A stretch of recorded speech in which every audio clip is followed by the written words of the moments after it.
सभी साधर्मियों को सादर जय जिनेन्द्र। आइए आज की हम दूसरी कक्षा प्रारंभ करते हैं। पिछली कक्षा में आचार्य महाराज ने हमें बताया था कि जो संसार में प्राणी त्याग के, दान के उद्देश्य से धन कमाता है वह उस प्राणी की तरह अज्ञानी है। जिस प्रकार यदि किसी व्यक्ति को स्नान करना हो और वह कहे कि पहले मैं कीचड़ में लोट लूँ उसके बाद स्नान करूँगा, तो हमें क्या करना है, कभी भी दान करने के उद्देश्य से रुपए नहीं कमाना है। जो रुपए कमाया है उससे हमें दान करना है। लेकिन जो धन पैसा है जो हम जोड़ते हैं उसका हमें कितना भोग उपभोग करना चाहिए, क्या भोग उपभोग करने से हमें कुछ मिलने वाला है। तब आचार्य भगवान अगली कारिका में क्या कह रहे हैं, तो आइए हम उच्चारण करते हैं अगली कारिका का और आचार्य भगवान क्या कह रहे हैं उसको हम देखते हैं।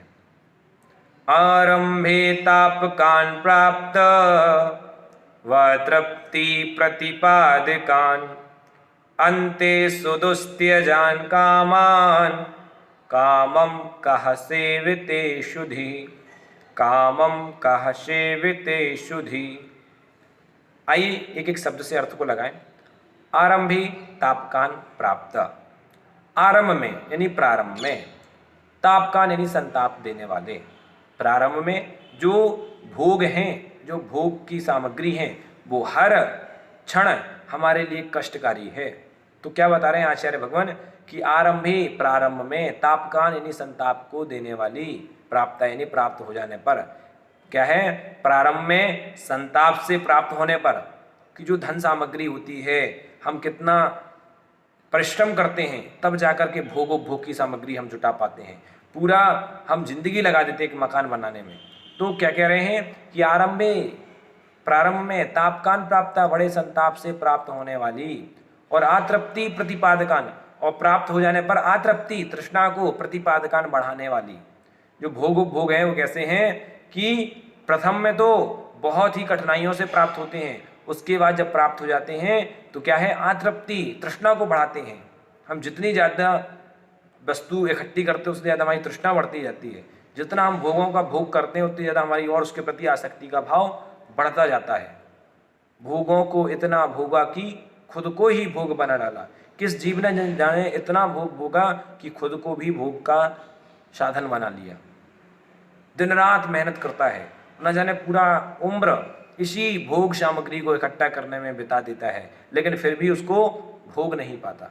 तो क्या कह रहे हैं कि आरंभे तापकान प्राप्ता, जो आरंभ में, प्रारंभ में जो विषय भोग की सामग्री है वो कैसी हैं, बहुत संताप से प्राप्त होने वाली है, और अतृप्ति प्रतिपादकान, अतृप्ति तृष्णा बढ़ाने वाली है, प्रतिपादकान, प्रतिपादकान यानी कि बढ़ाने वाली हैं। तो सबसे पहले क्या है कि जो धन सामग्री, भोग की सामग्री है प्रारंभ में बहुत अधिक कठिनाइयों से प्राप्त होती है और प्राप्त हो जाने पर ये तृष्णा को बढ़ाने वाली होती है।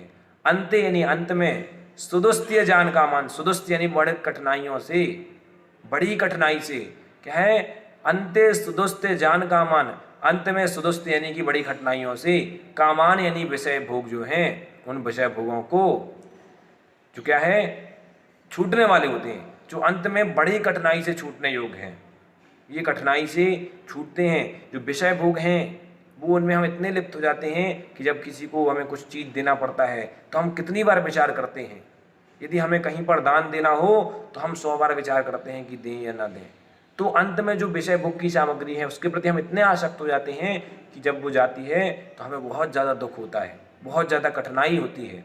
तो अंत्य सुदुस्त्य जान का मान कि अंत में बहुत कठिनाई से छूटने योग्य जो ये धन भोग है, ऐसे धन उपभोग को, धन भोग आदि सामग्री को कामान, कामम कह सेविते शुधि, ऐसे काम यानी रुचि से, कामान यानी विषयों को, कह यानी कौन, शुधि यानी बुद्धिमान पुरुष। तो ऐसा कौन बुद्धिमान पुरुष होगा जो इस प्रकार से जो विषय भोग सामग्री हर स्थिति में दुख को देने वाले हैं उसको कौन ग्रहण करना चाहेगा, कौन रुचि के साथ सेवन करना चाहेगा। तो जलते भिन्न कमल हैं की तरह जो संयमी पुरुष होता है, जो त्यागी व्रती पुरुष होता है, वो घर में भी उदासीन रूप से रहता है। वो विषय को भोगता नहीं है, उदासीन रूप से उसका उपयोग करता है, जितनी आवश्यकता होती है उतना उपयोग में लाता है। तो कहने का मतलब यही है कि हम अपने जीवन में कभी भी भोगों को ना भोगें, क्योंकि आचार्य भगवान कहते हैं कि पुण्य रूप सामग्री जो विषय भोग मिले हैं, ये आप पे पुण्य का उदय है। आपको पुण्य के उदय से विषय भोग की सामग्री मिली है, लेकिन यदि आप उसको भोगों में लगा रहे हैं तो ये आप क्या है, पापों में लगा रहे हैं।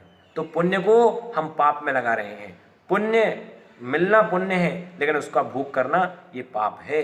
इसलिए हमें क्या करना है, इसका भोग नहीं, इसका सदुपयोग करना है। यदि हमें धन सामग्री मिली है तो उनका हम सदुपयोग करें, दान आदि में लगाएं, अधिक से अधिक परोपकार के कार्य करें।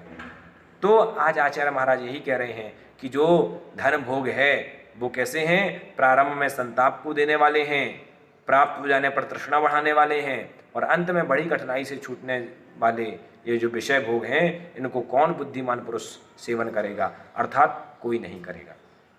तो इस प्रकार से आचार्य महाराज ने हमें बताया कि जो भोग है वह हर स्थिति में कष्टप्रद होता है व्यक्ति के लिए। तो आइए आज के हम 3 क्वेश्चन आपसे कर रहे हैं, जिनका आंसर आपको कमेंट के माध्यम से यहीं पर यूट्यूब चैनल पर देना होगा। तो आइए, आपकी स्क्रीन के सामने पहला क्वेश्चन ये रहा कि किस उद्देश्य से हमें धन नहीं कमाना चाहिए। हमें धन किस उद्देश्य से नहीं कमाना चाहिए। आपके सामने 4 ऑप्शन हैं, किसी को आप एक सिलेक्ट करें और नीचे आंसर दें। दूसरा क्वेश्चन आपके सामने ये रहा, मोह से ढका ज्ञान किसे नहीं पहचान पाता। फिर से देख लीजिए, मोह से ढका ज्ञान किसे नहीं पहचान पाता है। और आपके सामने तीसरा क्वेश्चन ये रहा, कौन व्यक्ति दूसरों के समान अपनी विपत्ति को नहीं देखता है। वह कौन से व्यक्ति होते हैं जो दूसरे की विपत्ति के समान अपनी विपत्ति को नहीं देखता है। तो आप इन तीनों क्वेश्चन के आंसर नीचे कमेंट के माध्यम से दें, और सभी लोग अपने घर में स्वस्थ रहें, स्वच्छ रहें, लॉकडाउन का पालन करें और स्वाध्याय करते रहें, अपने आप में व्यस्त रहें और समय का सदुपयोग करें। सभी लोगों को सादर जय।